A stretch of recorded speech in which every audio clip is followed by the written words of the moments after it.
మన దేశంలో ప్రభుత్వ ఖజానాకి చాలా ఖర్చు.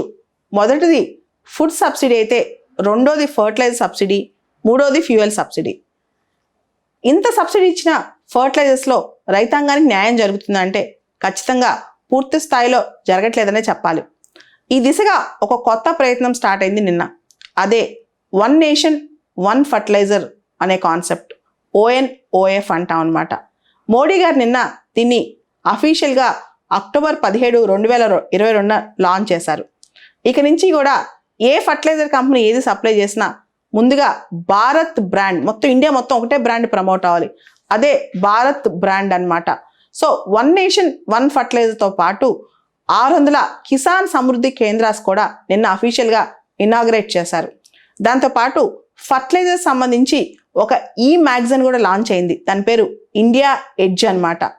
అఫీషియల్గా ఈ స్కీమ్ మొత్తం ఏ మినిస్ట్రీ కిందకు వస్తున్నది కూడా మనం తెలుసుకోవాలి. Union ministry of chemicals and fertilizers. మొత్తం ఈ స్కీమ్ అనేది union ministry of chemicals and fertilizers అనమాట. ఈ స్కీమ్ అఫీషియల్ పేరు ప్రధానమంత్రి భారతీయ జన్ ఉర్వారక్ పరియోజన.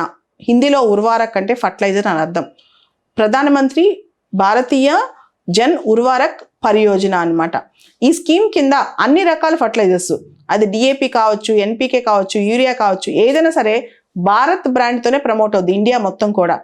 సో దీనివల్ల కంపెనీస్ ఏవైతే యూరియా అమ్ముతుందో, ఫర్టిలైజర్స్ అమ్ముతారో, ఈ కంపెనీస్ అన్నీ కూడా వాళ్ళ బ్రాండ్ ఆ మొత్తం యాడ్లో కానీ అక్కడ వేసే సంచుల మీద కానీ 1/3 లోగో బ్రాండ్ వాళ్ళ పేరు 1/3 వేసుకోవాలి. మిగతా 2/3 స్పేసు భారత్ గవర్నమెంట్ ఆఫ్ ఇండియాకి డెడికేట్ చేయాలన్నమాట. భారత్ బ్రాండ్ ప్రమోట్ చేయడానికే ప్రమోట్ చేయాలి. సో భారత్ బ్రాండ్ ఇప్పుడు యూరియా ఫర్టిలైజర్స్ మీద మనకు కనపడబోతుంది.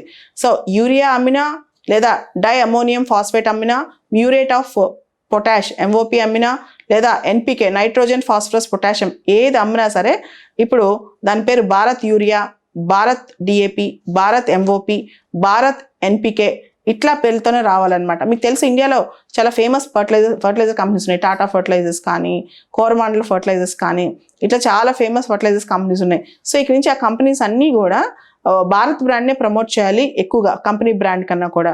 సో ఈ స్కీమ్ మేజర్ థీమ్ ఏంటంటే రైతాంగానికి ఎఫోర్డబుల్ క్వాలిటేటివ్ ఫర్టిలైజర్స్ అందించడం. అంటే వాళ్ళకి చౌకైన ధరలో, దాంతోపాటు నాణ్యమైన ఫర్టిలైజర్స్ అందించడం అనమాట.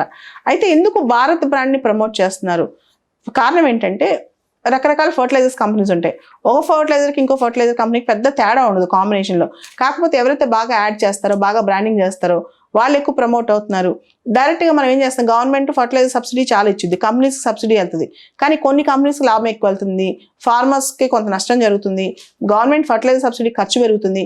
ఇవన్నీ తగ్గించి మొత్తానికి ప్రైజెస్ ఒక కంట్రోల్ తీసుకురావడం, దాంతోపాటు క్వాలిటేటివ్ ప్రోడక్ట్ కన్ఫ్యూజన్ లేకుండా ఫార్మర్స్కి అందించడం అనమాట. సో ముఖ్యంగా కొన్ని బ్రాండ్స్ ఏం చేస్తున్నాయంటే వాళ్ళ బ్రాండింగ్ ప్రమోట్ చేస్తూ బ్రాండింగ్కి ఎక్కువ ఖర్చు పడుతుంది, ఫర్టిలైజర్ మీద ఫోకస్, క్వాలిటీ మీద ఫోకస్ పెట్టకుండా.